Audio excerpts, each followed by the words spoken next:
کہ کون ہے جو میرے مہمان کو اپنا مہمان بناتا ہے، میرے مہمان کو اپنا مہمان۔ اب ایک صحابی کھڑے ہو گئے، اللہ کے رسول میں حاضر ہوں،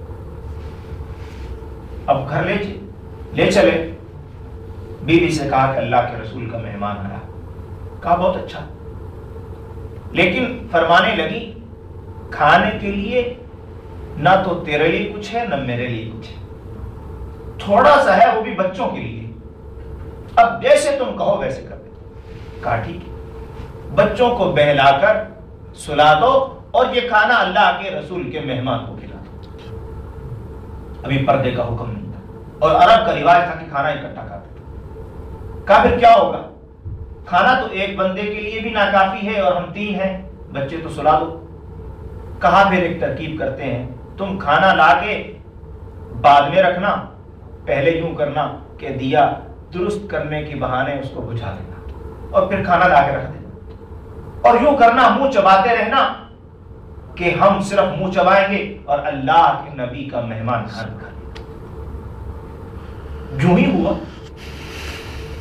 بچے بھی بھوکے، صحابی خود بھوکا، صحابیہ بھی بھوکی، لیکن اللہ کے رسول کے مہمان نے کھانا سیر ہو کر کھا لیا۔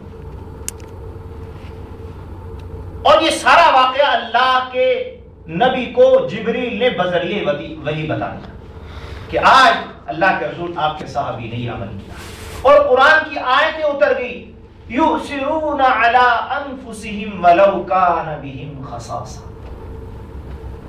اپنے آپ پہ دوسروں کو ترجیح دیتے ہیں اگرچہ خود بھوکے رہ جائیں۔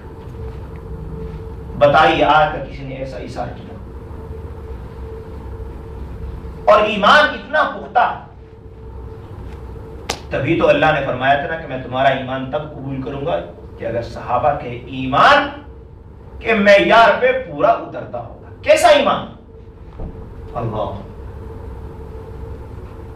صحابہ تو صحابہ، صحابیات کا ایمان۔ ایک صحابیہ حضور کی خدمت میں حاضر اور رو رہی، مسلسل روئے جا رہی۔ پوچھا کیا ہوا؟ کہ اللہ کے رسول میرا بچہ فوت، بیٹا میرا فوت، اور مجھے صبر نہیں آ رہا، چین نہیں آ رہا، میں کیا کروں؟ آپ کی خدمت میں حاضر ہوئی ہوں، مجھے کچھ بتائیے۔ حضور نے فرمایا صبر کرو۔ کہ اللہ کے رسول صبر ہو نہیں رہا، بیٹا تھا، اور بیٹا کس کو پیارا نہیں ہوتا، اور ماں کی ممتا وہ ایسی چیز ہے کہ دوسرا آدمی سمجھ نہیں سکتا۔ کہا پھر ایسا کرو، اگر تم چاہو تو میں تمہارے بچے کو جنت میں کھیلتا ہوں تمہیں دکھا سکتا ہوں کہ شاید تمہیں صبر آ جائے۔ بس حضور کا جو فرمانا تھا، وہ صحابیہ خاموش ہو گئی اور اپنے آنکھوں سے آنسو پونچھ کر واپس چلی پڑی۔ گھر پہنچتی ہیں تو گھر میں عورتیں، پوچھا کیا ہوا؟ حضور کے دربار سے آئی ہوں اور تمہیں لگتا ہے صبر بھی آ گیا، ماجرا سناؤ کیا ہوا۔ سارا قصہ سنا دیا کہ میں نے حضور علیہ السلام سے فرمایا کہ اللہ رسول صبر نہیں آ رہا، بیٹا ہو تو حضور نے صبر کی تلقین کی، اور ساتھ یہ فرمایا تم چاہو تو میں تمہارے بچے کو جنت میں کھیلتا ہوا دکھا سکتا ہوں۔ تو عورتیں کہنے کہ پھر تم نے حضور کی اس آفر کو قبول نہیں کیا؟ ارے دیکھ لیتی، اس بہانے بیٹے کو بھی جنت میں کھیلتا دیکھ لیتی اور جنت میں دیکھ لیتی، دو کام ہو جاتے۔ لیکن تو نے کہا حضور نے فرما دیا اور میں نے یقین کر لیا اور میں واپس آ گئی۔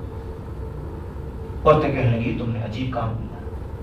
کہا خدا کی قسم میرے سر کی آنکھیں غلط دیکھ سکتی تھی لیکن حضور کا فرمان غلط نہیں ہو سکتا۔ یہ تھا ایمان، یہ تھا یقین۔ حضور کی خدمت میں ایک منافق بیٹھا، ایک صحابی آئے اللہ کے رسول، اس شخص کے گھر میں ایک کھجور کا درخت ہے اور اس کی ٹہنیاں میرے گھر میں وہ آتی ہیں اور اس کے چند کھجور کے دانے جو ہے وہ گھر میں گرتے ہیں اور میرے بچے جو ہے وہ اٹھا کر کھانے لگتے ہیں، تو یہ شخص آ کر ان کے منہ سے نوچ لیتا ہے۔ آپ اسے کہتے ہیں جو ہمارے گھر میں گر جائیں اس کی اجازت دے دے کھانے کی۔ حضور نے فرمایا اجازت دے۔ منافق تھا نا، صحابی ہوتا تو کبھی یوں نہ کرتا۔ صحابہ نے تو حضور کے اشارہ ابرو پہ جانیں لٹا دی۔ کسی نے اما عائشہ رضی اللہ تعالی عنہا کے سامنے حسن یوسف کا ذکر کیا، اور قرآن کہتا ہے یوسف کو دیکھنے والیوں نے، زلیخا کی سہیلیوں نے حسن یوسف کی تاب نہ لاتے ہوئے وَقَطَّعْنَ أَيْدِيَهُنَّ اپنے ہاتھ کی انگلیاں کاٹ دی، قرآن کہتا ہے۔ لیکن اما عائشہ فرماتی ہیں اگر وہ میرے محبوب کو دیکھ لیتی تو اپنے جگر کے ٹکڑے کر ڈالتی، اور فرمایا کہ یوسف کو دیکھنے والیوں نے تو ہاتھ کاٹ ڈالے اور میرے محبوب کو دیکھنے والیوں نے ایمان قبول کیے اور ایک اشارہ ابرو پہ اپنی گردنیں کٹوا دی۔ یہ ہے صحابہ۔ اس نے انکار کیا، اللہ کے رسول نہیں، میں نہیں، مجھے اس کا پھل بڑا پسند ہے۔ حضور نے فرمایا اگر تم یہ درخت مجھے دے دو تو میں وعدہ کرتا ہوں کہ اس کے بدلے تمہیں جنت میں درخت لے کے دوں گا۔ کہ اللہ کے رسول نے انکار کر دیا، منافق تھا، انکار کر دیا۔ ایک صحابی بیٹھے ہیں حضرت ابو دحدہ رضی اللہ تعالی، منافق یہ بات کر کے چلا گیا۔ اب وہ صحابی حضور سے پوچھتے اللہ کے رسول اگر یہ درخت میں لے کے دے دوں تو میرے لیے وعدہ ہے جنت میں درخت کا؟ حضور نے فرمایا ہاں، اگر تم لے کر دے دو تو تمہارے لیے بھی یہی وعدہ ہے۔ وہ صحابی اس منافق کے گھر چلے گئے اور کہنے لگے یہ درخت مجھے دے دو، اور اس کے بدلے میں جو لیتے ہو، جو مانگتے ہو دینے کو تیار ہوں۔ کہتا ہے میں نے تو اللہ کے رسول کو نہیں دیا، تمہیں کیسے دیتے؟ کہا ایسے کرو پھر بڑا ایک سودا کر لیتے ہیں، میرا ایک باغ ہے جس میں 200 درخت ہے اور پھل کا موسم ہے، تم وہ سارا باغ لے لو اور یہ کھجور کا درخت مجھے دے دو۔ وہ منافق حیران ہوا، کہنے لگے عجیب سودا کر رہے، ایک درخت کے بدلے میں 200 درختوں کا سارا باغ؟ کہا ہاں، بڑے ہوش و حواس سے سودا کر رہا ہوں۔ کہا ٹھیک ہے، مجھے منظور ہے۔ فوراً آئے اللہ کے رسول کی خدمت میں، اللہ کے رسول وہ میں نے سودا کر لیا ہے اور یہ درخت میں آپ کی خدمت میں پیش کرتا ہوں، آپ اس صحابی کو دے دیجیے۔ یہ کہہ کر فوراً اپنے باغ میں گئے، اور وہ بیوی بچے کھجوروں کے زمانوں میں جو ہے وہ لوگ اپنے باغ میں آ جایا کرتے تھے۔ باہر سے آواز لگائی اے ام دحدہ باہر آ جاؤ، بچوں کو بھی لے آؤ۔ کیا ہوا؟ کہنے یہ باغ میں نے بیچ دیا۔ کس کو بیچا؟ اللہ اور اللہ کے رسول کو بیچ دیا۔ کہنے لگی اب وہ صحابیہ ہے، کہتی ہے ابو دحدہ تو نے بڑا اچھا سودا کیا۔ فوراً اپنے بچوں کو لے کر باغ سے نکل گئی اور اس منافق کے حوالے کر دیا۔ بتاؤ اتنا بڑا سودا کون کرتا ہے؟ کون کرتا ہے؟ ایک اور صحابی،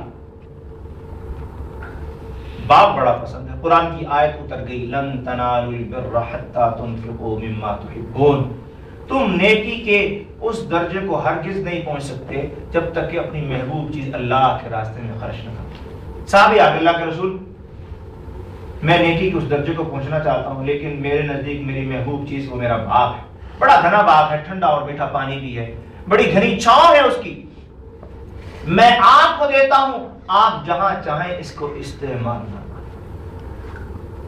یہ قربانیاں اور یہ ایثار اور ایمان اتنا یقین، اتنا پختہ کہ زبان رسالت سے بات سنی نہیں اور فوراً عمل کرنا، قرآن کی آیت اتری نہیں فوراً عمل کرنا، صحابہ کرام کا تقویٰ کے ساتھ، اللہ کا خوف کے ساتھ۔ ابو بکر صدیق کے بارے میں اکثر کبھی ہاتھ میں پتہ لیتے ہیں جی، فرماتے کاش میں